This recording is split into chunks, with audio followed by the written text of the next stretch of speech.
여호와여, 주께서 심판하시는 길에서 우리가 주를 기다렸사오며 주의 이름을 위하여 또 주를 기억하려고 우리 영혼이 사모하나이다. 밤에 내 영혼이 주를 사모하였사온즉 내 중심이 주를 간절히 구하오리니 이는 주께서 땅에서 심판하시는 때에 세계의 거민이 의를 배움이니이다. 악인은 은총을 입을지라도 의를 배우지 아니하며 정직한 자의 땅에서 불의를 행하고 여호와의 위엄을 돌아보지 아니하는도다. 아멘. 오늘 제목이 기다림입니다. 기다림. 8절에도 보면 중간에 기다렸사오며 이런 표현이 있죠. 기다림에 해당하는 그런 단어들이 많이 나오거든요. 8절에 우리가 주를 기다렸사오며, 그 뒷부분에도 주를 기억하려고 우리 영혼이 사모하나이다. 9절에도 그렇죠. 밤에 내 영혼이 주를 사모하였사온즉 내 중심이 주를 간절히 구하오리니. 간절히 사모하고 구하면서 기다립니다. 어떠한 때를. 그래서 9절 중간 부분에 주께서 땅에서 심판하시는 때에라고 하는데 어떤 날이 있기를 우리가 간절히 기다리지요.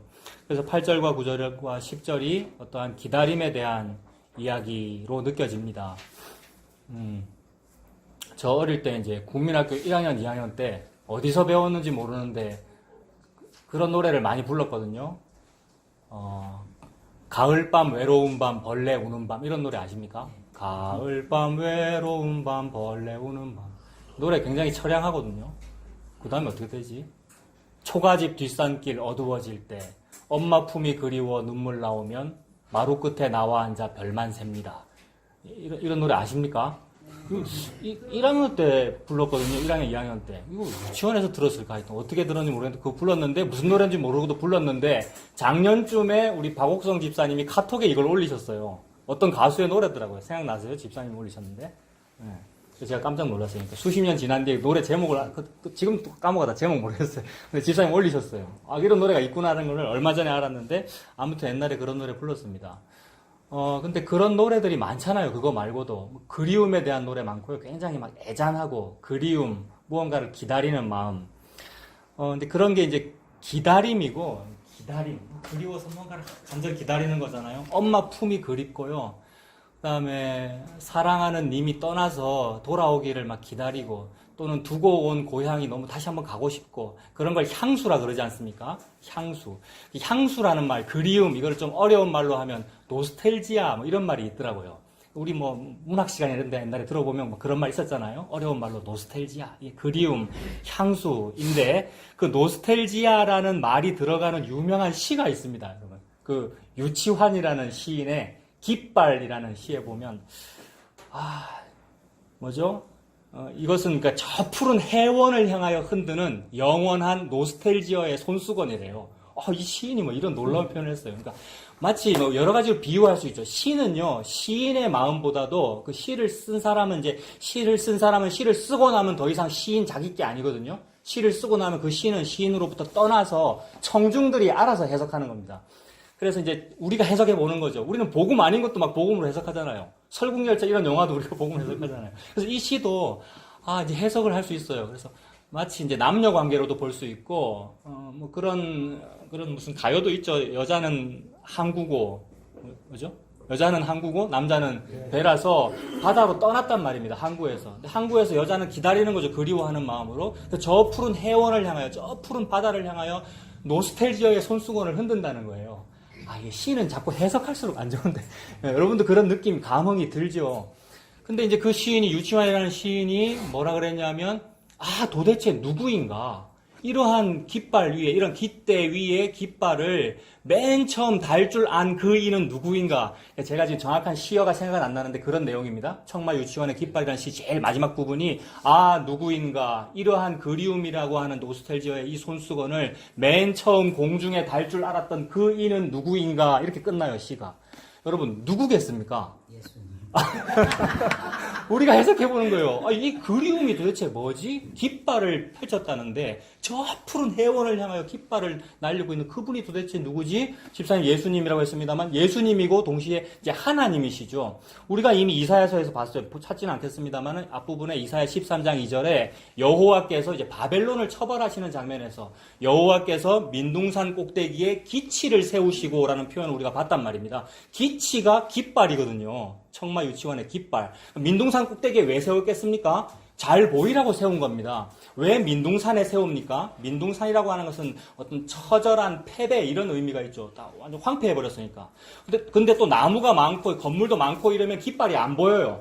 근데 민둥산에 세웠으니까 잘 보일 거 아닙니까? 잘 보이라는 얘기는 널리 선포한다는 의미가 있고 잘 보고 모여오라는 뜻입니다. 그러므로 소집이라는 의미가 있고, 그래서 이사야 13장에서의 그 민둥산 위에 기치라는 것은 군대 소집이라는 의미가 있습니다. 누가 군대를 소집합니까? 사령관께서 소집하십니다. 그러므로 여호와의 군대 장관 예수님께서 소집한다는 말이죠. 뭘 하려고? 바벨론을 무찌르려고. 그러므로 여호와의 군대 장관인 예수님이 죄, 즉 바벨론을 무찌르는 그 장면은 십자가입니다. 십자가에서 자기 자신이 죽음으로써 죄악을 무찌르는 그 장면이 깃발로 나타나는 거거든요. 이것이 누군가를 부르는 그리움이기도 하고 기다림이기도 해요. 누군가 오라고. 그러니까 구원에 대한 기다림이고 그리움이고, 그러니까 예수님이 가지시는 그리움인가 동시에 예수님이 그걸 가지시면 그걸 받아야 되는 사람들에게 그리움이 생겨요. 그러니까 그리움의 원조, 기다림의 원조라는 것은 뭐냐 하면 구원받고 싶은 그 마음, 그 다음에 죄가 있고 바벨론이 있는데 이걸 한번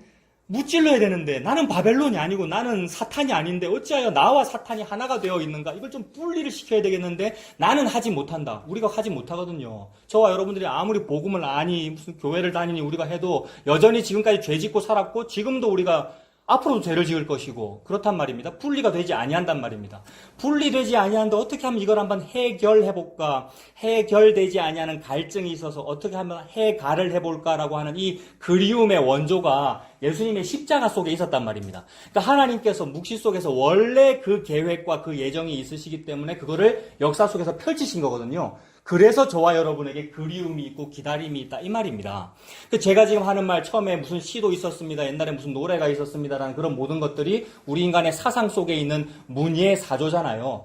그래서 소설을 써도 그런 소설을 써야 사람들이 읽히잖아요. 뭔가 애잔하고 애절하고 남녀관계이고 뭐 그런 것들, 그런 모든 어떤 그리움과 기다림의 원조가 하나님 속에 원래 있더라는 겁니다. 그러니까 하나님은 뭘 펼치시려고 그랬냐 하면 자기 아들의 죽음으로써 그 그리움이 해결된다, 해갈된다라는 그 얘기를 펼치시기 위하여 문예 사조에도 나타나고 그런 걸 일반 계시라 그러죠. 그러니까 하나님의 특별 계시는 예수님의 십자가이고, 십자가 즉 성경을 통하여 십자가를 펼친 그것이 하나님의 특별 계시이고, 그 이외에 뭐 가을밤 외로운 밤 그런 노래라든지 청마 유치원의 시라든지 이런 것들은 일반 계시로서 하나님께서 같은 것을 지금 설명하고 계시는 거란 말입니다. 그래서 그 맨 처음 그 그리움이라는 깃발을 공중에 달 줄 아는 깃대 위에 나무 위에 즉 십자가에 달 줄 아는 그분은 누구인가라고 했을 때 그분이 하나님이시니까 하나님께서 저와 여러분에게 그 그리움이라고 하는 것을 넣어준 겁니다. 원래부터. 이게 어떻게 저와 여러분에게 이제 들어오게 되었느냐 하면 그게 이제 창조예요. 하나님께서 창조 세계를 이렇게 펼치신 거예요. 너희들 속에는 그리움이 있어. 너희들 속에는 기다림이 있어. 근데 제가 지금 그리움이라고 했고 기다림이라고 하니까 뭔가 좀 고상해 보이고요. 사람이 뭔가를 그리워하고 이러면 좀 멋있어 보이잖아요. 뭔가 기다린다 이러면. 근데 그 그리움과 기다림이 곧 죄이거든요. 기다림 때문에 인간은 죄를 짓거든요. 뭔가 굉장히 기다려요. 갈망하고 뭐가 이루어졌으면 좋겠고 그때가 왔으면 좋겠고 그래서 그때를 당기기 위하여 죄를 짓고요. 뭘 가지고 싶어서 기다리는 거거든요. 복이라고 하는 게 나에게 왔으면 좋겠다. 하나님은 지금 예수님 십자가가 너에게 복이다라고 하는데 우리도 똑같이 느끼죠. 나는 복 받고 싶어요. 복이라고 말씀하셨네요. 그 복이 나에게 왔으면 좋겠습니다라는 걸 당기고 싶은 거고, 그래서 속여서 그걸 빨리 받고 싶은 것이고, 아니면 복이라고 하는 다른 걸 받고 싶은 거죠. 이 땅에서 복이라고 하는 다른 것은 뭐 돈이라든지 건강이라든지 뭐 그런 거겠죠. 그게 하나님께서 처음부터 생성하신 그 그리움이라고 하는 거, 기다림이라고 하는 게 저와 여러분에게는 죄로 나타났더라는 겁니다. 그러니까 이 말은 우리 죄 짓지 맙시다, 기다리지 맙시다. 문자로는 그래요. 성경에서도 죄 짓지 말라는 얘기잖아요. 근데 가만히 뜯어보면 그 죄를 짓도록 한 어떤 생성, 기다리도록 하신 그분은 누구인 거예요? 청마 유치원이 이미 물었어요. 이 기다림이라고 하는 것을 맨 처음 생성한 그분은 누구인가라고 시인이 물었잖아요. 결국 그분은 누구인 거예요? 말하기 힘들죠. 교리에서도 말하기 힘듭니다. 장로교회 교리에서도 모든 것을 하나님께서 주관하시나, 그러나 죄를 하나님께서 만들지는 않으셨다. 이렇게 교리에는 적혀는 있어요. 근데 사실 하나님께서 다 주관하셨잖아요. 그렇다면 하나님께서 죄를 만들었다. 이렇게 버립시다. 이렇게 한번 표현을 해봅시다. 우리의 쉬운 용어로. 그러면 하나님께서 죄를 만드셨으면 하나님이 잘못한 겁니까? 이 말입니다. 제 말이. 하나님께서 뭔가 죄를 만드셨고 여러분한테 죄 짓도록 하나님이 만드셨으면 하나님이 뭐 잘못하셨냐고요. 근데 우리는 선악의 체계가 있어서 하나님은 그런 말 짓 하시면 안 되죠. 하나님이 사람을 항상 선을 행하도록 만드셔야지 하나님께 죄 짓게 만드시면 됩니까? 라고 묻는 이게 우리가 이미 선악과를 먹었기 때문에 그걸 선악이라고 생각하기 때문인 거예요. 근데 하나님은 무슨 일을 하셔도 그것이 선하신 것이고 그래서 무슨 일을 하셔도 저와 여러분에게 예수님의 십자가로 구원하는 그 일을 펼치고 계시는 중이죠. 그래서 그거 하려고 죄도 생성하셨다 이 말입니다. 마귀의 활동도 허락하신 것이고 그래서 선악과가 있는 것이고 그러니까 우리는 사실 선악과를 왜 먹었습니까? 이 죄라는 것을 알고 나는 선악과를 먹는 존재라는 것을 알아라는 것을 하나님이 펼치신 거니까 하나님께서 먹게 하셨다라고 해도 이거 뭐 방불한 것이죠. 그래서 하나님이 주관자라는 말을 그렇게 표현한 겁니다. 그러니까 저와 여러분들 속에 있는 그 어떤 선악과를 먹고 싶은 마음 또는 무언가가 해갈되었으면 하는 그 기다림 이것 자체를 하나님께서 원래부터 만들어 주셨다 이 말입니다. 이게 은혜이지요. 그게 없었으면 몰랐거든요. 나에게 십자가가 필요하다는 사실을. 나에게 예수님이라고 하는 생수가 이 해갈시켜준다는 사실을 나는 몰랐는데 이것저것 다 먹어보고 이 남자한테도 가보고 저 남자한테도 가봤잖아요. 누가? 수가성 여인이. 그래서 그걸로 채워지지 아니합디다. 이 우물로도 채워지지 아니합디다라는 사실을 알고 메시아를 만난 거거든요. 그렇게 역사를 하나님께서 주관하고 계시는 중이죠. 그래서 하나님께서 원래부터 저와 여러분들에게 그 기다림이라고 하는 어떤 사모하는 마음을 주셨더라는 겁니다. 이거 찾아봅시다. 전도서 3장 11절. 전도서 3장 11절. 950페이지.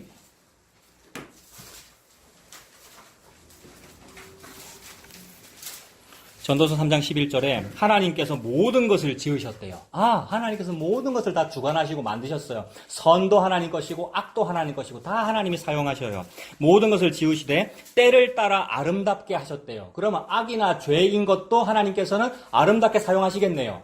그러니 사탄이라고 하는 악한 존재는 하나님의 선한 도구이죠.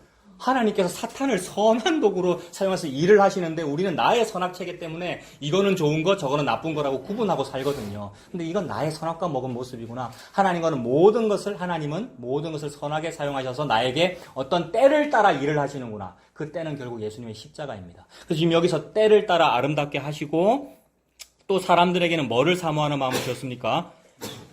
영원을 사모하는 마음을 주셨네요. 이것 때문에 우리가 무언가 초월적인 걸 바랍니다. 우리는 지금 영원을 살고 있지 않거든요. 우리는 역사를 살고 있잖아요. 1977년에 태어나서 2040년, 50년쯤에 죽을 그 역사를 살고 있는데 이 역사 현실 속에서 무언가 저 바깥의 거를 자꾸 바라보잖아요. 내세를 바라보고. 그래서 종교도 있는 것이고 철학도 있는 것이고 문예사조, 오늘 문학 이런 것도 막 우리가 노래를 부르는 것이고.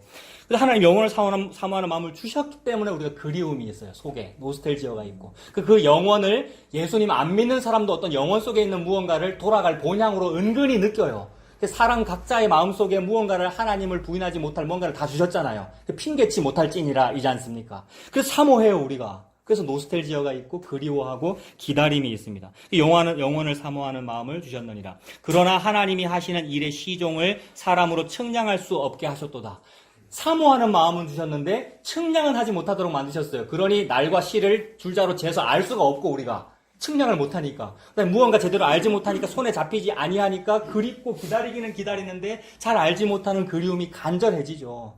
그래서 이 그리움이 간절해지는 그런 마음이 좀 있어야 좀 애통함도 있고 그런데 여러분들도 다 있으실 거예요.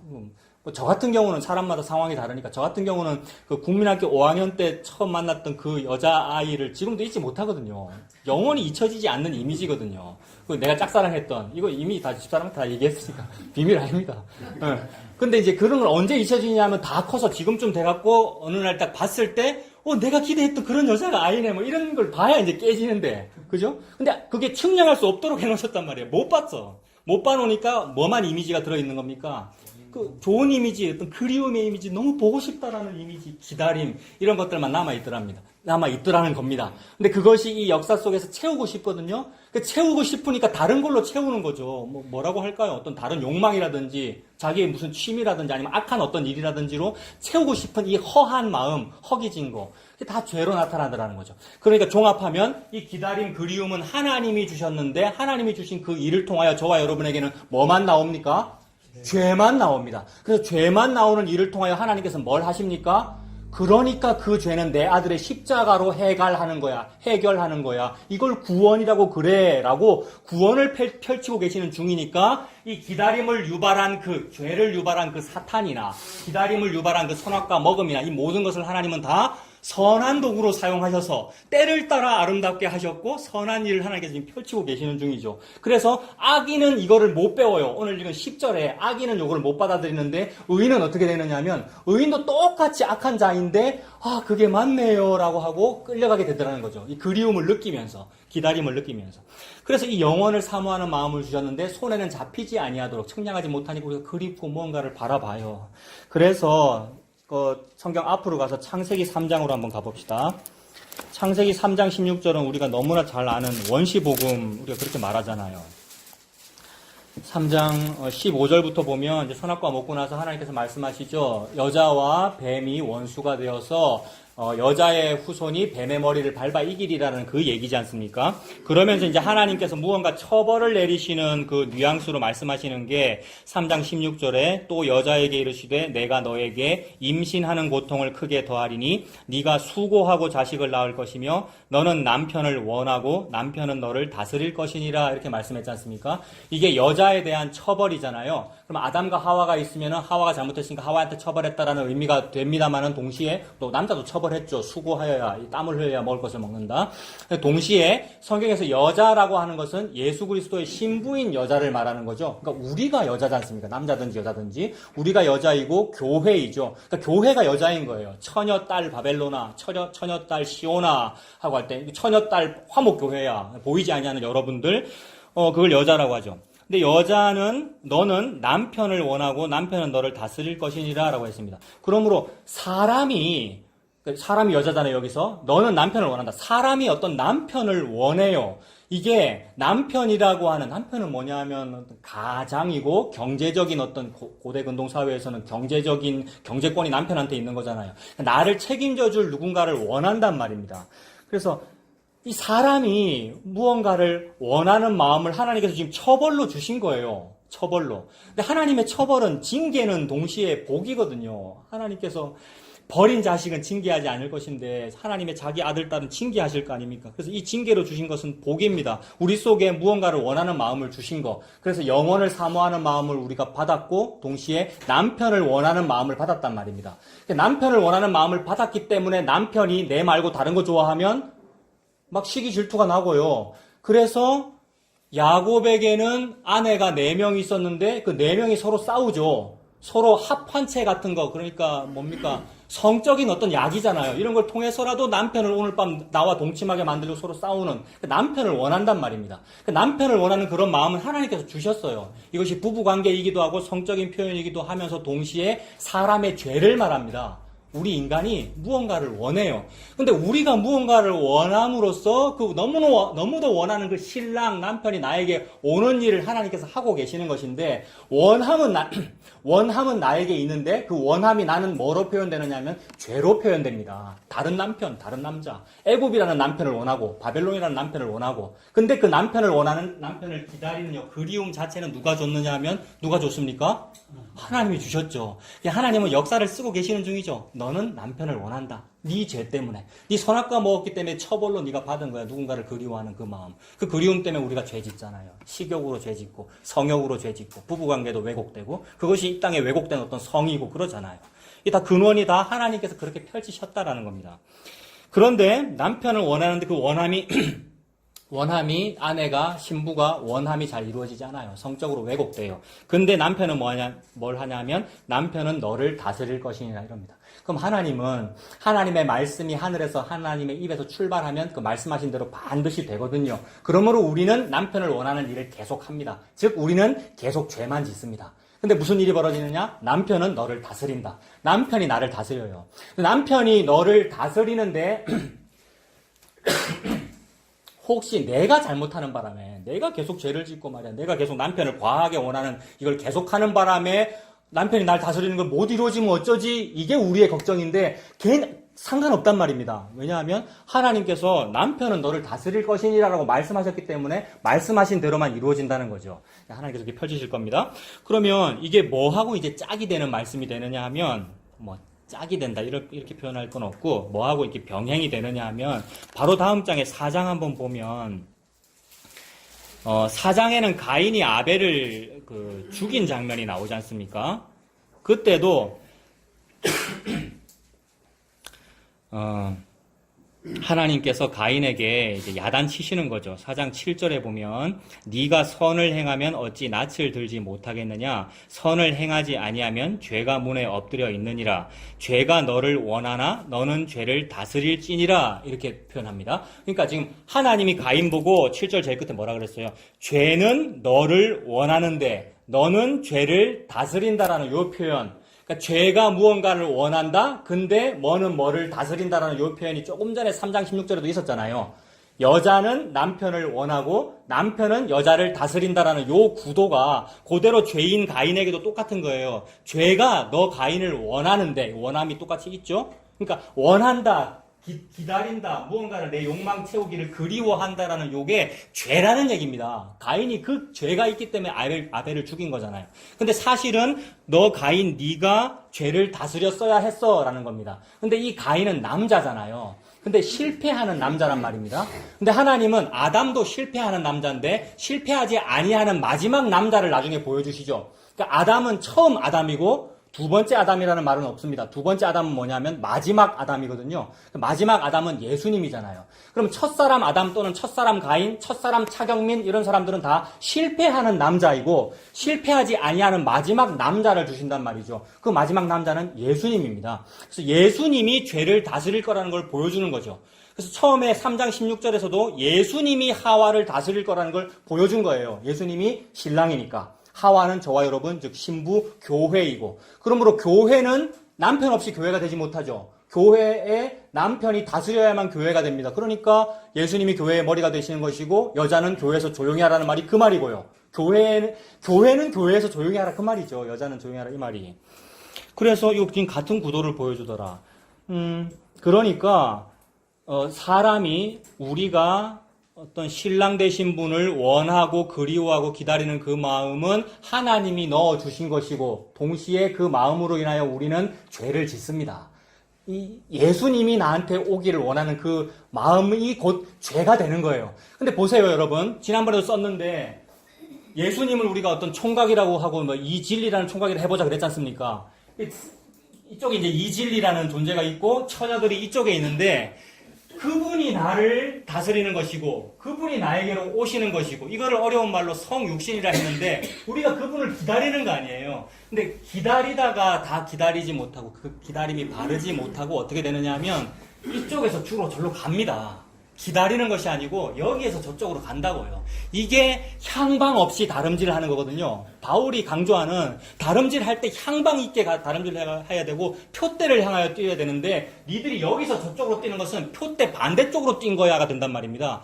향방 없이 뛴 게 된단 말입니다. 근데 이걸 안 하는 사람이 어디 있습니까? 사도 바울 자기도 사실은 이거 해요. 이거 하려고 여러 번 깨졌고요. 그래서 살아가다가 은혜가 헛되지 아니하여 은혜를 안 것이지 자기도 그렇게 하거든요. 우리도 그렇게 하고요. 그래서 이게 사람의 어떤 삶의 모습으로 나타납니다. 야곱이 130여 년을 험악한 세월을 보냈습니다라고 하는데 그 험악한 세월 딱 세 글자로 하면 돌베개거든요. 야곱이 돌베개 베고 사는데 돌베개 베고 살게 된 이유가 뭐냐 하면 자기 속에 기다림이 있기 때문입니다. 그리움. 무슨 그리움요? 나 장자 되고 싶어 이거잖아요. 이 그리움이 언제부터 있었죠?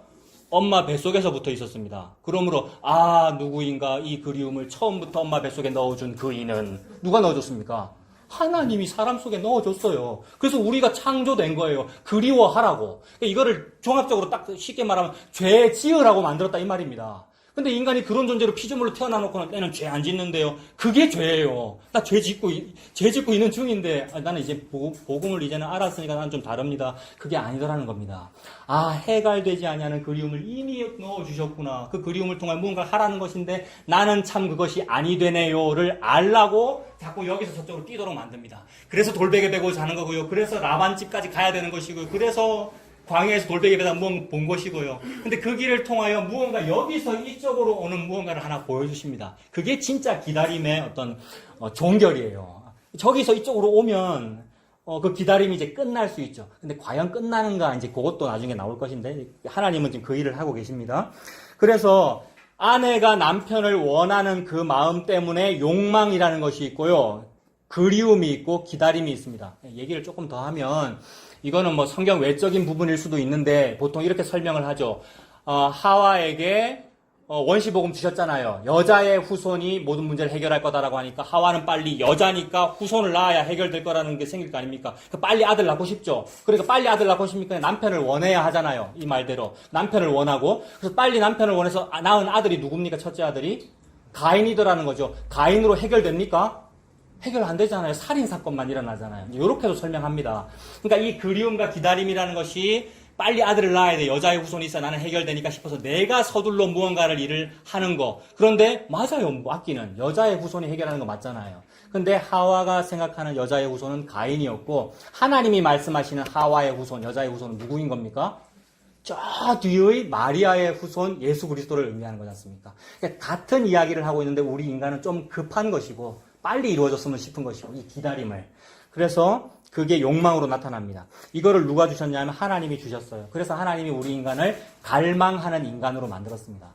갈망하는 인간으로 만드셨다. 이거를 어려운 말로 네페시. 우리가 갈망을 해요. 원래부터 엄마 뱃속에서부터 형 발뒤꿈치 붙잡고 싶은 마음, 기다림이 갈망을 해요. 이 갈망하다가 채워지지 아니하니까 마르고 말라서 해갈이 안 돼가지고 마르고 말라서 우리가 몰락하는 인간으로 바뀌어버립니다. 갈망하는 인간이 바뀐 게 아니고 갈망하는 인간이 곧 몰락하는 인간이에요. 채워지지 아니하니까 우리 계속 노화는 일어나고 있고 점점 죽을 거예요. 우리가. 그게 몰락하는 인간이에요. 이 몰락하는 이런 인간을 어려운 말로 바사르. 그러니까 네페시는 갈망하는 인간이고 몰락하는 인간은 바사르인데 네페시가 뭔지 바사르가 뭔지는 창원 늘푸른교회 홈페이지에 수련의 자료 있습니다. 여러분. 지금 웃으시는 분은 알아들으시는 분이죠. 그거 읽어보시면 나와요. 그래서 우리는 갈망을 하고 몰락하게 되는데 결국 그렇게 몰락하도록 만들고 죄짓도록 만드신 분이 하나님이시더라는 겁니다. 그래서 지금 조금 전에도 남편은 너를 다스린다라고 했고 가인 보고는 가인 네가 죄를 다스려라라고 했는데 그것이 과연 우리에 대한 말씀이면 우리가 사실 가인이잖아요. 우리가 누군가를 다스려야 되나? 내가 지금 나의 이 기다림을 다스려야 되고 나의 이 죄짓고 싶은 마음을 억제해가지고 죄를 안 지어야 되나? 라고 느껴질 수도 있는데 과연 어느 인간이 죄를 다스립니까? 우리가 어떻게 죄를 다스립니까, 여러분? 화목교회 성도 여러분들아, 당신들이 죄를 다스려라라고 문자는 그렇게 적혀 있습니다만은 우리가 무슨 자격으로 죄를 다스리고 무슨 능력으로 죄를 다스릴 수가 있겠습니까? 그래서 나는 참 하지 못하는군요라는 것을 여러 사람들의 예를 통해서 펼치신 건데 그 대표적인 예가 야곱입니다. 야곱도 하나님으로부터 너 죄짓지 말아라는 말씀을 받은 거잖아요. 우리가 죄짓지 말아라, 즉 율법 잘 지켜라라는 말씀을 받은 것인데 참 되지 아니하더라의 인생을 살아간 것이 험악한 세월 아닙니까, 야곱이? 그래서 야곱은 태어날 때부터 무슨 마음이냐면 간사해요. 야곱은 간교한 자, 야곱은 간사하다. 그래서 야곱이 이제 형 속이고 아버지 속이고 복을 가로챈 거 아니에요? 그 복 가로챈 것도 요 그리움 때문에, 기다림 때문에 가로챈 거죠. 복을 빨리 받고 싶어서. 근데 그때 이제 야곱이 뭐라 그러냐면, 아버지가 에서 보고 뭐라 그러냐면 네 동생 야곱이 간사하게 여기 속여서 뺏어갔다 이렇게 말하지 않습니까? 야곱은 간사한 사람입니다. 그래서 야곱이라는 그 이름의 뜻이 뭡니까? 속이는 자이고 남의 발뒤꿈치 붙잡는 자이고 그런 뜻이잖아요. 그래서 야곱이 간사하다는 그 말이 야곱이 무언가를 갈망하고 있구나. 그래서 야곱은 몰락하겠구나 이런 뜻이 됩니다. 네페시고 바사르다. 그렇기 때문에 오늘 본문으로 가보셔요. 8절에 그런 마음으로 우리가 무언가를 기다리더라는 겁니다. 갈망하는 마음 때문에. 8절에 보면 여호와여 주께서 심판하시는 길에서 우리가 주를 기다려 싸우며 주의 이름을 위하여 또 주를 기억하려고 우리 영혼이 사모하나이다. 자, 이 8절의 이 기다림은 긍정적인 기다림일 수도 있고 부정적인 기다림일 수도 있어요. 근데 기다림이 늘 즐겁고 행복한 그런 사람이 어디 있습니까? 기다리다 보면 지루하고요. 너무 갈증나고 힘든단 말입니다. 그래서 좀 제발 어떤 그런 날이 있었으면 좋겠는데 우리가 주께서 심판하시는 길에서 우리가 주를 기다려 싸우며 주의 이름을 위하여 또 주를 기억하려고 우리 영혼이 사모하나이다라는 마음은 막 좀 말라가는 그런 마음이에요. 빨리 그런 날이 없나요? 빨리 나의 이 갈증이 해결되지 아니하나요? 기다리는 그런 마음. 그래서 그 이사야 6장에 보면 이사야 선지자가 하나님을 만났는데 이제 만났기 때문에 너무 충만해서 이것을 제가 말을 할게요. 주여 제가 여기 있나이다 나를 보내어 주옵소서라고 하는데 하나님께서는 잘 안 될 거라는 듯 말씀하셔요. 왜냐하면 인간은 갈망하는 인간이고 몰락할 거니까. 그래서 몰락을 말씀하셔요. 다 망할 거다. 그 부분 볼까요, 여러분? 이사야 6장 펴주셔서 6장 10절.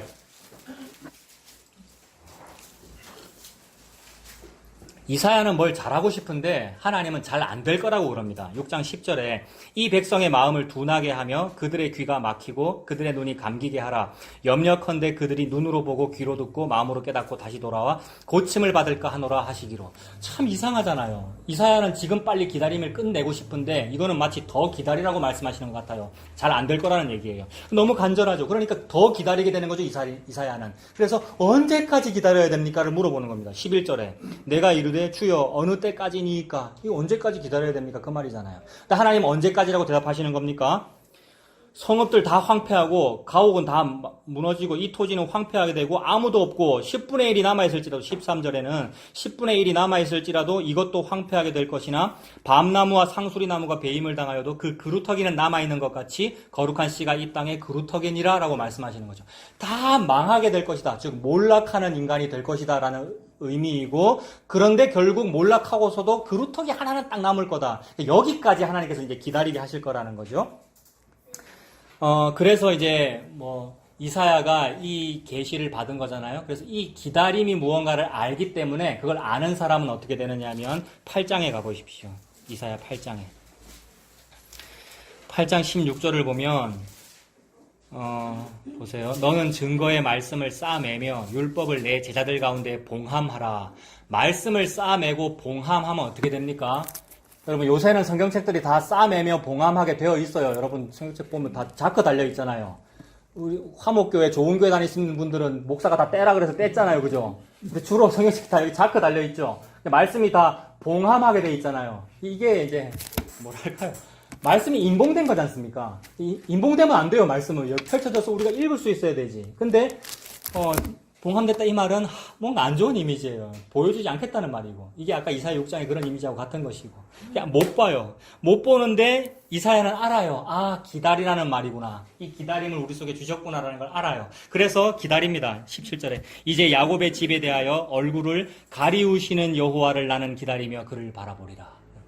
이게 태초부터 하나님께서 원래 주신 기다림인데 이 기다림이 하나님의 뜻대로 나타난 기다림은 요거예요. 이 17절. 하나님은 야곱집에 대해 얼굴 가리시는 거 맞구나. 아, 하나님은 우리 안 좋아하셔도 되는구나. 이런 겁니다. 나에 대해서 얼굴 가리시는구나. 여호와께서 그 얼굴빛을 내게로 향하여 드사 은혜 주시길 바라는 이게 하나님인데 얼굴 가리시면 우리 죽는 거거든요. 근데 그게 맞구나가 받아들여진 상태입니다. 이게 뭡니까? 자기 십자가를 지고 자기를 부인하고 이거란 말이에요. 지금 이게 되는 것은 사실 무슨 이사야가 실력이 있다는 말이 아니고 은혜죠. 그래서 그걸 알기 때문에 그래도 됩니다. 여호와께서는 얼굴을 가리시는군요. 그러나 나는 기다리며 그를 바라봅니다. 이게 하나님께서 주신 그 기다림의 이제 본 모습이죠. 그래서 야곱은 이제 기다립니다. 그리고 이 하나님께서 말씀을 그렇게 인봉하고 닫았다는 그 얘기가 뭐냐 하면 결국 계시록에 가면 요한계시록 5장에 어떠한 책이 있는데 그 책이 우리는 자쿠로 이렇게 닫지만 책이 7개의 인봉으로 닫힌대요. 촌농을 녹여서 7개나 녹여서 딱 닫아버리니까 아무도 이걸 못 넣는단 말이죠. 옛날에 문서를 봉함하거나 할 때 어떻게 합니까? 황제가 국가 기밀 문서 같은 거 봉함할 때 문서를 딱 싸가지고 촌농 녹여서 딱 인장을 딱 찍잖아요. 왕의 옥새 없이는 이거 결코 열지 못하거든요. 근데 왕도 그렇게 하거늘 하물며 하늘의 여호와께서 7개나 되는 인봉으로 닫아버렸어요. 뭐를? 생명을. 그 말은 창세기에 나오는 생명나무로 향하여 가는 길을 닫아버렸단 말입니다. 근데 인간은 뭐 했습니까? 생명나무와 선악과는 같은 나무로 보면 되거든요. 인간은 지가 손을 뻗어 선악과를 먹습니다. 그게 나잖아요. 근데 하나님은 그거 못하게 해놨단 말입니다. 생명나무를. 7개나 닫아놨어요. 근데 사도 요한이 울잖아요. 요한계시록 5장에. 이게 책을 좀 열고 싶은데, 이 자크를 열고 싶은데, 예? 이 책을 열고 싶은데 못 열어서 막 울어요. 이게 인간의 기다림이에요. 갈망이고. 이것 때문에 막 몰락을 하는 중이에요. 근데 이사야는 기다립니다. 나는 그분을 바라본다. 나는 그분을 기다린다. 그 말은 그 때가 있다는 걸 아는 거죠. 여호와의 큰 날이 있다는 걸 아는 겁니다. 그래서 요한계시록 5장에서 이제 그 인봉 때문에 막 우는데 그 5장에 또 무슨 말이 나오냐면 근데 하나님께서 그 인봉을 떼기에 합당한 자를 보여주시는데 그 합당한 자가 누굽니까? 누가 생명을 열어 보여주고 누가 7개 인봉을 뗍니까? 일찍 죽임당한 어린 양이 그 인봉을 떼고 생명을 펼칩니다. 그러니까 우리는 원래 생명나무로 향하여 가는 길이 막혀있기 때문에 못 가요. 근데 생명나무이신 예수님이 자기 자신을 펼치셔서 저와 여러분에게 먹여주는 이야기입니다. 성경이라는 이야기는. 우리 인간은 뭘 하고 있느냐면 내가 생명나무 선악과 쪽으로 가서 따먹으려고 하는 것이고 예수님은 뭘 하는 거냐면 막아놓고 막았기 때문에 먹고 싶은 기다림이 있는 것이고 먹고 싶은 갈망과 그리움이 있는 것인데 그것을 하나님이 예수님 쪽에서 여기서 이쪽으로 채워주는 일이란 말입니다. 그래서 요한계시록에는 강이 있고 생명수 강가가 있고 강 좌우에 생명나무가 있어서 그 열매를 주어서 먹게 한대요. 우리가 따먹는 게 아니고 하나님이 나에게 생명나무 열매를 줘서 먹게 하더라는 얘기입니다. 이 방향성이죠, 이게. 우리가 먹으면 우리가 아래에서 위로 뭘 하는 것이고 하나님께서 하시면 위에서 아래로 생명을 주시는 거잖아요. 위에서 아래로 주시는 거라는 걸 펼치시기 위하여 저와 여러분에게 죄 짓게 하시고 기다리게 하시고 그리움 가지게 하시고 그 그리움을 하나님이 채워주십니다. 그러므로 사마리아 성, 수가성 여인이 예수님 쪽으로 간 게 아니고 예수님이 유대에서 사마리아로 들어갔습니다. 유대 사람은 사마리아로 들어가면 안 되죠. 안 들어가고 아무도. 근데 예수님은 영원에서 저와 여러분이 있는 지상으로, 영원에서 지상으로 들어오신 거죠. 그래서 같은 그 설명을 하나님께서 이렇게 펼치고 계십니다. 그래서 그 야곱은 이제 자기도 자기 인생을 모르죠. 앞으로 어떤 일이 펼쳐질지. 아들이 12이나 되고 12개 전부 속썩이는 아들들이고 그중에 11번째 아들은 또 죽었다 그러고. 근데 그 험악한 인생 사는 거 모르잖아요. 그 모든 것들이 다 돌베개이고 기다림인데 그러한 돌베개이며 기다림이며 그 그리움이 하나님께서 보실 때는 그게 죄다라고 그러시는 겁니다. 그래서 지금 여러분 무슨 얘기예요 이게? 그 죄다라고 하시니까 죄 짓지 말라라는 것이 아니고 죄 짓도록 하나님께서 펼쳐 놓으신 거죠. 야곱은 그런 죄 짓는 인생을 살아가고 있어요. 자기도 모르게. 근데 그러한 야곱의 그 죄 짓는 인생이 언제 끝납니까, 여러분? 그 야곱은 간사한 것인데 야곱의 그 간사함이 언제 끝날까? 하나님은 그 야곱의 간사함이 언제 끝나는지를 말씀하시는 건데 사실은 안 끝납니다, 여러분. 야곱이라는 사람이 간사함이 끝났다면 그때가 벌써 옛날이잖아요. 기원 전이잖아요. 그렇다면 지금 이 2020년에 예수님 잘 믿고 살아가는 저와 여러분들 속에는 간사함이 없어야 하거든요. 옛날에 끝났다면. 근데 자기 자신을 잘 보십시오. 우리가 간사합니까? 안 간사합니까? 우리가 죄를 짓습니까? 죄를 안 짓습니까? 여전히 죄를 짓고 있죠, 여러분. 간사하고요. 그래서 하나님은 그 간사함, 기다림, 죄가 끝났다라고 말씀을 하시는데 어떤 다른 모습도 펼쳐지고 있어요. 그게 뭔지 한번 보겠습니다. 간사함은 어떻게 끝나냐 하면 요한복음 1장 보세요. 요한복음 1장에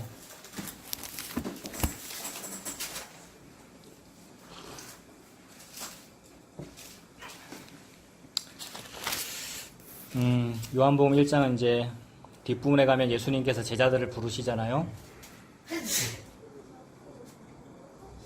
45절에 보면 먼저 빌립을 불렀고요. 그 다음에 빌립이 나다나엘을 또 불렀네요. 45절 빌립이 나다나엘을 찾아 이르되 모세가 율법에 기록하였고 여러 선지자가 기록한 그 일을 우리가 만났으니 요셉의 아들 나사렛 예수니라.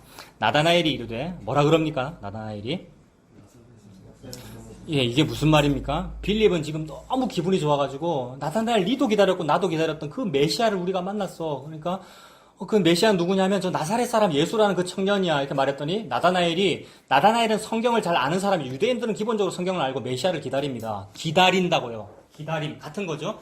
그래서 예수님은 미가서에 보면은, 메시아는 미가서에 보면 베들레헴 에브라다야 너는 유다 고을 중에 가장 작지 아니하도다라고 말씀하셨으니까 베들레헴에서 나셔야 되거나 또는 그래도 우리의 왕이니까 다윗의 후손이니까 왕궁에서 나셔야 되거나 이래야 되는데 뭐 나사렛 시골이라고 해서 안 믿는 거죠. 나사렛에서 무슨 선한 것이 날 수 있느냐. 빌립이 이르되 와서 보라 하니라. 예수께서 나다나엘이 자기에게 오는 것을 보시고 그를 가리켜 이르시되 보라 이는 참으로 이스라엘 사람이라 그 속에 간사한 것이 없도다 이렇게 말씀하십니다.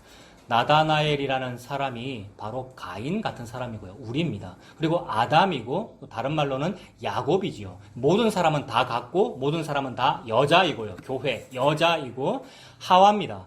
그 죄인이고 간사해요. 간사한데 지금 예수님은 나다나엘 보고 뭐라 그러는 겁니까? 그 속에 간사한 것이 없대요. 나다나엘이 간사할까요? 안 간사할까요, 여러분? 저도 이 얘기 자주 했고요. 나다나엘이 말이야, 무화과나무 밑에 있었고 하는 거 보니까, 평소부터 기도 많이 하는 사람이고, 나다나엘이 그래도 뭔가 좀 간사함이 없었구나, 착한 사람이었구나. 그러니까 예수님이 미리 초자연적으로 나다나엘을 다 알고, 기도 많이 하는 사람이야. 빌립아, 불러와. 라고 했겠구나라는 것이 저절로 우리 속에 있는 사고 체계란 말입니다. 근데 하나님은 지금 성경책을 통해서 뭘 펼치고 계시는 중이냐면, 내가 원래부터 태초에 내가 뭐라 그랬니? 죄는 너를 원하는데 너는 죄를 다스려라라고 했고 네가 죄를 다스리는 그 일을 네가 못하니까 어떻게 할 거냐면 남편이 너를 다스릴 거야 라고 말씀하셨단 말입니다. 3장 16절에 창세기에. 그래서 남편 즉 신랑 예수가 너를 다스리는 걸 보여줄 거야. 신랑 예수가 우리를 다스려야 우리가 안 간사합니다. 그러니까 여자는 자기의 이름으로 불리는 것이 아니라 남편의 이름으로 불리는 거거든요. 우리나라 문화는 안 그렇습니다만 외국 문화는 남편의 성 따라가잖아요. 여자는 아무리 죄를 많이 지어도 남편이 훌륭하면 괜찮은 거란 말입니다.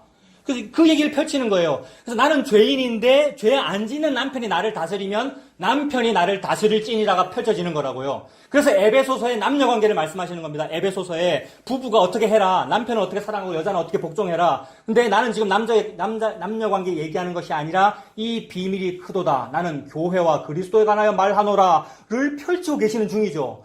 하나님은 이 말씀을 하고 계시는데 세상에 우리는 무슨 생각했느냐 하면 봐라, 나다나엘이 무화과나무 밑에서 기도를 많이 했잖아. 평소부터 간사함이 없었잖아. 라는 것을 생각을 했다는 거예요. 이게 기다림이 해결이 안 된 거예요, 우리가. 모세의 수건이 안 벗겨진 거예요. 여전히 나의 선악체계로 보고 있는 거예요. 그러니까 어떻게 봐야 되느냐 하면 나다나엘이나 나나 여전히 간사하다. 지금도 간사하다. 2020년에 교회 다니고 있는 지금 나도 간사하다. 근데 예수님이라는 분이 성육신하여 나다나엘 쪽으로 저벅저벅 걸어온 것이 안 간사한 거예요. 여전히 죄를 짓고 있고 죄 짓고 있고 선악과 먹고 있고 우리가 그런 사람인데 그런 사람에게 예수님이 찾아오면 그 사람은 죄인이 아니라고요. 그러면 찾아왔으니까 죄가 끝난 거, 이 상태를 보고 기다림이 끝났다라고 하는 겁니다. 그래서 성탄절 노래 부른 겁니다. 오 베들레헴, 유다 땅 베들레헴이야 너는 작지 아니하다. 그러니까 베들레헴에 그분이 오시면 베들레헴은 어떻게 된 거예요? 안 간사한 거예요. 다르게 표현하면 베들레헴에 그분이 태어나시면 베들레헴에는 먹을 것이 많은 거예요. 식량이 많은 거라고요. 이걸 생명의 양식이라 그러고. 그래서 모압 땅에서 간사한 두 여자가 무슨 소식을 듣습니까? 모압 땅에 간사한 두 여자 엘리멜렉 집안 부인 나오미하고 그의 며느리 룻이에요. 두 여자가 무슨 소식을 들어요? 간사한 여자예요, 여러분. 여자는 간사해요. 성경이 그렇게 말하잖아요. 그러니까 사람은 간사하다 이 말입니다. 무슨 소식을 들어요? 베들레헴에 먹을 거 있다는 소식을 들어요. 이게 룻기잖아요. 그래서 돌아가는 거예요. 베들레헴에 먹을 거 있다? 어떻게 먹을 것이 있습니까? 나는 간사한 짐승이거든요. 시편 49편 깨닫지 못하는 짐승. 간사한 짐승인 내 밥그릇에 식량이 생긴 거잖아요. 베들레헴 마구간에. 그래서 이게 이제 예수님께서 말씀하신 그러면 나에게 먹을 것이 있는 것이고 더 이상 먹을 것을 구하기 위한 기다림이 없어지더라는 얘기입니다. 기다림이 없다. 그러니까 이 생수를 마시면 다시 목마르지 아니하다. 수가성 우물가의 이야기고 전부 같은 이야기예요, 여러분. 그러니까 예수님이 사람에게 오면 그 사람은 죄인이 아닙니다. 근데 우리 인간이 그 예수님을 못 믿으면 어떻게 됩니까? 내가 죄를 안 지어야 내가 죄인이 아닙니다가 되죠. 근데 예수님을 믿으면 뭡니까? 나는 여전히 죄를 짓고 있네요. 그러함에도 불구하고 예수님이 내게 오시면 간사하지 않다고 그러시네요. 간사한데. 나 야곱인데. 남의 발 뒤꿈치 붙잡는 사람인데. 하나님은 그 복음을 펼치고 계시는 중입니다. 그래서 그 야곱의 돌베개 기다림이라고 하는 것은 예수님께서 찾아오실 때 끝나는 겁니다. 그 역사 속에서 우리가 살면서 그거를 그때 느끼는 거죠. 야곱은 언제 느꼈느냐 하면 광야에서 돌베개 베다가 잠깐 느낀 거예요, 여러분. 광야에서 돌베개 베고 자다가 꿈을 꿨는데 뭐가 보인 겁니까? 하늘이 열리고 사닥다리가 보이고 천사들이 오르락 내리락 하더라는 걸 본 거죠. 그러니까 우리 모든 인간의 기다림, 갈망함, 간사함은 뭐냐 하면 내가 아래에서 위로 죄 안 짓고 내가 아래에서 위로 뭘 잘 쌓아서 하늘 한번 열어보는 게 인간의 기다림인데 그 똑같은 기다림 때문에 밤에 꿈을 꾸는 거란 말입니다. 우리의 꿈, 욕망, 꿈을 꾸는데 그 꿈 속에서 하나님이 뭐 보여준 겁니까? 네가 쌓지 아니한 위에서 내려온 사닥다리를 보여준 거, 이게 이 기다림 끝나는 거잖아요. 그래서 이 기다림이 언제 끝나냐면 예수님이라고 하는 십자가에서 끝난다 이 말입니다. 이 기다림이. 그거를 저와 여러분 역사 속에서 그때그때 느껴요. 아까 제가 말했죠. 그러면 이 기다림이 끝났으면 그 뒤에는 없어야 되는데 계속 있다고요. 계속 있어요, 지금도. 야곱이 그 꿈 꾸고 나서 뒤에서 죄 안 지었습니까? 인생 살면서. 계속 죄 지었죠. 어떻게 하면 좀 뭡니까? 양과 염소를 더 숫자를 늘려볼까 막 간교한 꾀를 쓰고 막 이랬잖아요. 우리 인간이 그러한데 그래도 상관없다는 말이죠. 왜냐하면 예수님이 오면 끝난 거야, 간사함이. 그래서 너는 간사하지 않다. 야곱 보고 그런 것이고 나다나엘 보고 그런 것이고요. 하나님 그 이야기를 펼치시는 겁니다. 그래서 지금 여러분 요한복음 펼쳐져 있죠? 조금 더 보겠습니다. 47절에 보라 이는 참으로 이스라엘 사람이다. 그 속에 간사한 것이 없다. 나다나엘이 이르되 어떻게 나를 아십니까? 예수께서 대답하여 이르시되 빌립이 너를 부르기 전에 네가 무화과 나무 아래에 있을 때 보았다. 나다나엘이 대답하되 라비여 당신은 하나님의 아들이시요 당신은 이스라엘의 임금이로소이다. 예수께서 대답하여 이르시되 내가 너를 무화과 나무 아래에서 보았다 함으로 믿느냐? 무화과 나무 아래에 있는 거 그거 내가 안 보고도 미리 맞춘 거 그게 뭐 대수냐 이 말입니다. 그게 대수가 아니고 진짜로 네가 알아야 될, 네가 진짜로 기다려야 될 거는 뭐냐면 이거야라고 보여주시는 겁니다. 이보다 더 큰 일을 보리라. 성경에서 말하는 더 큰 일, 더 많은 사람, 더 좋은 무슨 일, 그게 뭡니까? 성경에서 말하는 더 큰 일이라는 것은 이게 너무 커서 그 뒤로는 더 이상 큰 일이 없는 걸 말합니다. 그러므로 전무후무한 일이죠. 전무후무한 일이고 가장 큰 일이고 개국 이래 가장 큰 환란이고 난리고 제일 큰 거 이게 뭐냐면 예수님의 십자가이죠. 그래서 예수님의 십자가 이게 제일 큰 일이야. 무화과 나무 밑에서 일어난 무슨 뭐 그거 또는 무슨 초자연적인 현상들 그거 대수가 아니고 예수님의 십자가 가장 큰 일이다. 그래서 51절에 또 이르시되 진실로 진실로 너희에게 이르노니 진실로는 많은 학자들이 번역이 잘못됐다라고 그럽니다. 그러니까 진실로라고 이렇게 한글로 번역하면 안 되고 이건 그냥 원래대로 아멘 아멘이라고 해야 된대요. 그러니까 이거는 예수님이 특별히 말씀하신 거예요. 예수님이 아멘이라는 말을 2번 했다 이 말입니다. 이거는 가장 강조하는 말이죠. 성경 정체에서 가장 강조하는 것은 예수님의 십자가 뿐입니다. 그러니까 예수님이 지금 십자가 얘기하려고 그러는 거예요. 아멘 아멘 너희에게 이르노니 하늘이 열리고 하나님의 사자들이 인자 위에 오르락내리락 하는 것을 보리라 하시니라. 이건 무슨 얘기입니까? 수천 년 전 야곱에게 있었던 그 꿈을 지금 나다나엘한테 하는 거예요. 그러니까 나다나엘 네가 야곱이다 이 말이죠. 화목교에 다니는 목사와 성도 너희들이 야곱이다. 너희들은 간사해. 근데 내가 너한테 왔어. 그러니 회개하라. 천국이 가까이 왔느니라. 천국이 나한테로 오면 나는 안 간사합니다. 네 속에 간사한 것이 없도다. 이 천국이 이루어진 거죠. 그래서 옛날에 너가 꿈꿨잖아. 내가 꿈꿨거든요. 꿈속에서 기다렸고요. 사닥다리 바벨탑 한번 쌓아보려고. 근데 내 바벨탑 말고 위에서 내려오는 사닥다리 있었더라. 그 꿈 얘기하는 거지 않습니까? 하늘이 열리고 하나님의 사자들이 인자 위에 내 위에 오르락내리락 하더라. 사자들, 천사들이 왔다 갔다 한다는 말은 천사는 하늘의 존재이니까 하늘과 연결됐다는 것이고 내 위에 오르락내리락 한다는 말은 내가 사다리가 되었다는 말이죠. 그럼 예수님 사다리가 되려면 민둥산 위에 기치로 달려야 되잖아요. 십자가에 좀 달리신 거. 아, 예수님 십자가가 천국의 문이구나 이렇게 말씀하시는 거죠. 그래서 이때 저와 여러분의 죄가 끝났습니다. 여전히 죄를 짓고 있는데 지금도 죄 짓고 있는데 하나님께서 그때 죄가 끝났다라고 말씀하십니다. 자, 그래서 예수님께서 그렇게 이제 십자가에서 죄를 종결시키시면 어떤 일이 벌어지느냐 하면 요한복음 16장에 보면 이건 찾지 않겠습니다. 자주 말씀드렸는데 요한복음 16장에 그 12장쯤에 예수님께서 예수님 십자가 말씀하셨고 16장에 내가 십자가에 달려서 죽으면 보혜사 성령님을 보낼 건데 성령님을 부어주실 것인데 성령님이 저와 여러분에게 오면 어떻게 된다 그랬습니까? 죄에 대하여, 의에 대하여, 심판에 대하여 깨우쳐 준다라고 그랬거든요. 그래서 오늘 본문으로 가보셔요. 오늘 본문 8절. 이사야 26장 8절입니다.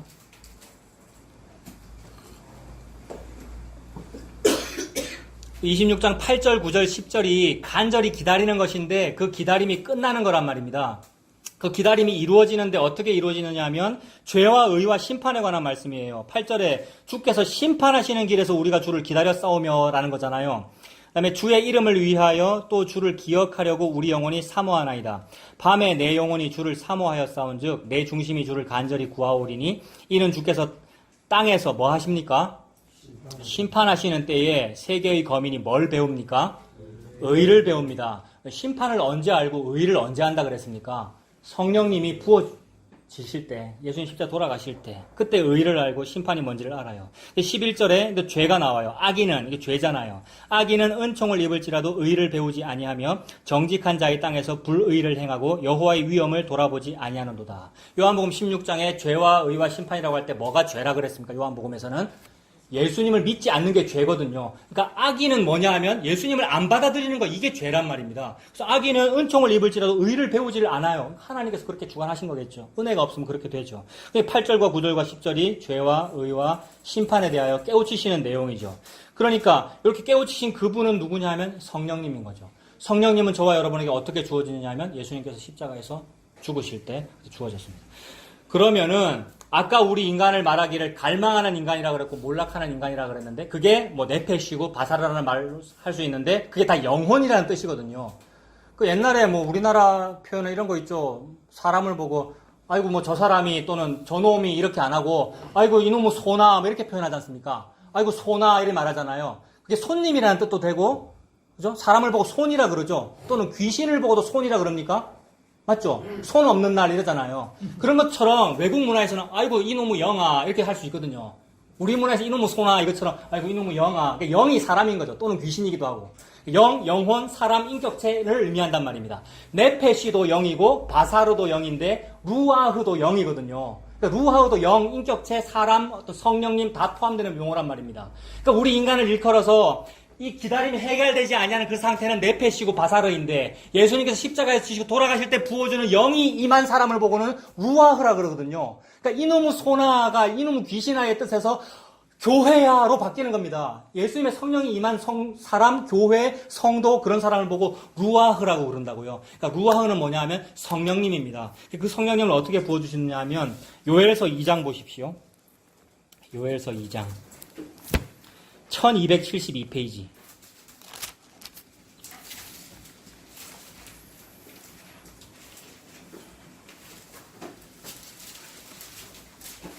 요엘서 2장 28절에 그 후에 내가 내 영을 만민에게 부어준다. 내 영이 성령님이지 않습니까? 이게 루아흐이고요. 누구한테 부어주는 거냐면 만민에게 부어줍니다. 만민이 누구입니까? 모든 사람들 전부 기다리고 있는 그 사람들이잖아요. 하와이고 가인이고 나다나엘이고 야곱이고 우리인데 우리에게 만민에게 부어준다. 근데 여기서 그 후에라고 했습니다만 이거 나중에 사도행전 2장에 가면 베드로가 설교하다가 이 얘기를 하죠. 요엘서를 인용해서 말하는데 베드로는 그 후에라고 안 해요. 여기는 그 후에라고 적혀있는데 함부로 성경을 그렇게 바꿔도 됩니까, 여러분? 여기는 그 후에라고 적혀있는데 베드로는 뭐라 그러죠? 말세라고 그러거든요. 말이래. 베드로는 왜 그렇게 말했을까요? 성경 1.1에게도 바꾸면 안 되는데 왜 베드로는 그때를 말세라고 그러고 말이래라고 왜 그랬을까요? 예수 그리스도가 죽어서 영을 부어준 그 일이 가장 큰 일이기 때문에 요게 끝이야. 요 뒤에는 다른 게 없어. 더 다른 게 없으니까 여기가 말세잖아요. 마지막이잖아요. 이게 종결이다. 거기서 기다림이 끝났다 이 말입니다. 기다림이 끝났구나. 다 끝났구나. 그게 말세구나. 그러니까 예수님 그때부터 지금까지 계속 말세이고 앞으로도 계속 말일이죠. 말일을 살아가고 있는 중이고 지금은 우리가 여전히 네페시고 여전히 바사르입니다만 나에게 루아흐를 부어주셨구나. 성령님이 나에게 계시는구나. 성령님이 나에게 계시는 것이 하나님이 나를 사랑한다는 보증이구나로 살고 있는 중이죠. 언제 우리가 죽을지 모르지만. 그래서 우리가 그게 성도이고 교회에서 그렇게 우리가 사는 것이죠. 내 영을 만민에게 부어주리니 너희 자녀들이 장래일을 말할 것이며 너희 늙은이는 꿈을 꾸며 너희 젊은이 이상을 볼 것이다. 장래일, 꿈, 이상 이게 뭐겠습니까? 장래만 한번 얘기해 볼까요? 뭐가 장래이고 미래입니까, 여러분? 우리 자주 얘기했잖아요. 옛적 길, 선한 길, 옛날 일도 여호와의 묵시 속에 계시는 예수 그리스도 그 구원을 의미하고 장래일도 예수님 다시 오신 일, 재림 그것도 말하지만 구원을 의미하죠. 예수님을 의미하죠. 젊은이가 꿈을 꾼다, 장래일을 말한다, 늙은이도 꿈을 꾼다라는 것은 다 예수님을 안다라는 의미가 되죠. 그래서 하나님께서 예수님의 십자가 죽음으로 저와 여러분에게 성령님을 이렇게 부어주신다는 걸 말씀합니다. 그리고 이 부분과 연결되는 새 언약도 찾아볼까요? 예레미야 31장. 예레미야 31장.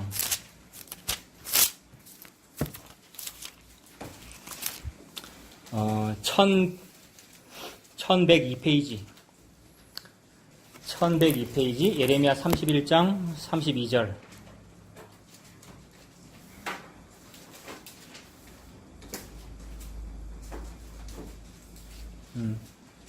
예레미야 31장 31절부터 보면 여호와의 말씀이니라 보라 날이 이르리니, 지금 이사야서에서 무슨 때를 계속 기다렸잖아요. 어떤 날이 이르리니 내가 이스라엘 집과 유다 집에 새 언약을 맺으리라. 이 언약은 내가 그들의 조상들의 손을 잡고 애굽 땅에서 인도하여 내던 날에 맺은 것과 같지 아니할 것은 내가 그들의 무엇이 되었어도입니까?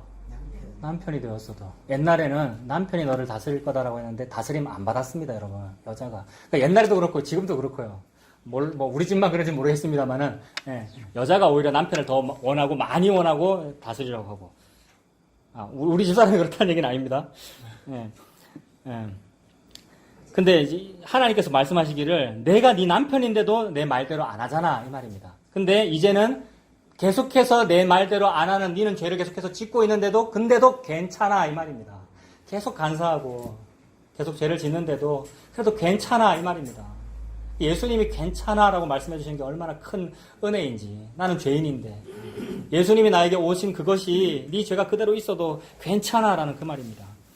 그래서 옛날에는 남편이 되었어도 그들이 내 언약을 깨뜨렸다. 그러니까 안 되니까 내가 네 속에 들어가 버릴 거야. 루아흐를 부어줄 거야. 그 말이죠. 여호와의 말씀이니라. 그러나 그날 후에 내가 이스라엘 집과 맺을 언약은 이러하니 곧 내가 나의 법을 그들의 속에 두며 그들의 마음에 기록하여 나는 그들의 하나님이 되고 그들은 내 백성이 될 것이다. 이거 말을 바꾸면 무슨 말이냐면 나는 그들의 남편이 되고 그들은 내 아내가 될 것이다. 같은 말이죠. 그래서 에베소서 5장의 남녀관계로 연결되는 겁니다. 여호와의 말씀이니라 이렇게 말씀했죠. 그래서 이제 루아흐가 임한 거죠. 예수 십자가에서 성령님이 임한 것인데, 그렇다면 성령님이 임한 다음에는 사람이 계속 착한가, 계속 성화되어서 사는가, 그렇게 되어야 된다고 교리에서도 말했고 그렇게 죄 안 짓고 살자고 했습니다만 안 되더라는 거죠. 여전히 나는 간사한 나다나엘이고 야곱이더라는 겁니다. 근데 이 성령님께서 하신 일은 뭐냐 하면 우리의 간사하고 안 하고의 여부와 관련 없이 성령께서 오신 그 일, 예수님께서 나에게 오신 것이 곧 너의 기다림이 끝난 것이다. 그게 너에게 죄가 없는 것이다. 라고 그렇게 말씀하시는 거죠. 그래서 예수님은 십자가에서 이미 다 이루었다라고 했습니다. 근데 나의 현실에서는 다 안 이루어진 현실이 나타납니다, 여러분. 여전히 죄를 짓고요. 뭐가 잘 안 돼요. 죄를 짓고 삐걱거리고요. 막 흔들리고 진동해요. 근데 말씀을 가만히 살펴보니까 분명히 예수님이 다 이루었다라고 하였지만 나에게는 온전히 안 이루어진 모습이 나타나도록 허용하셨습니다. 근데 왜 그렇게 했을까요? 왜 이렇게 저는 땀이 삐질삐질 나고요, 여러분? 왜 우리는 진동하고, 왜 흔들리고, 왜 뭐가 잘 안 되고, 왜 여러분들은 여전히 간사하고 죄가 있고, 근데 왜 그걸 괜찮다고 왜 그러고 계시는 중일까요? 그리고 말씀도 실제로 그렇게 말씀하십니다. 그 부분을 찾아봅시다. 빌립보서 3장 12절. 빌립보서 3장 12절.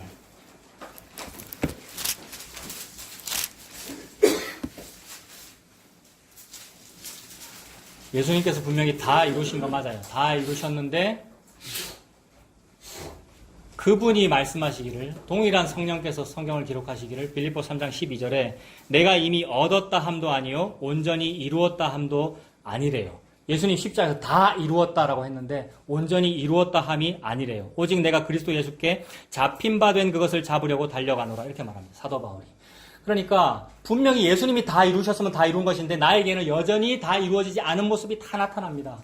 그래서 부족한 인간이라는 말이고 내 속에서 두 개의 법이 막 싸운다는 말이고 그래서 탄식이 터져 나옵니다. 오호라 나는 곤고한 사람이로다. 이 사망의 몸에서 누가 나를 건져내랴. 그래서 예수님은 무슨 일을 하는 거냐 하면 너희들이 그렇게 안 흔들리고 성화가 잘 되고 막 영화로워지는 그런 실력이 있어서 내가 너를 구원한 것이 아니고 너무나 죄를 짓고 있기 때문에 죄밖에는 안 나오기 때문에 내가 너를 구원한 거야. 그러니까 우리가 흔들리고 안 흔들리고의 여부에 따라서 구원하신 것이 아니라 예수님께서 홀로 스스로 다 하셨다는 말이죠. 그래서 예수님께서 홀로 스스로 다 하셨다는 표현이 뭐냐 하면 이 12절에 나오는 예수께 잡힌 바 된 그것이죠. 우리가 그분을 잡은 게 아니고 예수님이 우리를 잡은 것. 이걸 고린도전서에서는 이게 향방이 있는 거다. 향방 없이 뛰지 말자. 고린도 교회 교인들이 향방 없이 뛰니까요. 자기의 보고 많은 지식으로. 그게 영지주의인데 내가 예수님을 믿는다고 듣는 귀가 생겨놓으니까 그 귀를 가지고 뭔가를 한다는데 그게 내가 예수를 붙잡는 거거든요. 그거는 빨리 흔들리면 빨리 흔들릴수록 좋습니다, 여러분. 미리. 나중에 가서 흔들리면 재앙이잖아요. 근데 미리 흔들려서 이게 가짜네? 내가 헛된 걸 붙잡았네? 내가 안다는 내 귀 말이에요. 내가 복음을 들었다는 거. 근데 사도 바울은 탈탈 털렸어요. 그 탈탈 털려서 내가 아는 거 다 가짜네? 배설물이네? 끝으로 갈수록 자꾸 그렇게 표현되고. 남보다 훨씬 고생도 많이 하고 어느 사도보다 내가 수고를 많이 했으나 내가 한 것이 아니요 은혜가 헛돼서 그랬습니다 라고 다 털려버리고 다 흔들려서 진동돼서 하나만 딱 남더라는 거죠. 하나님께서 일부러 그렇게 하고 계십니다. 히브리서 12장 보겠습니다. 하나님께서 일부러 그렇게 하신 부분. 히브리 12장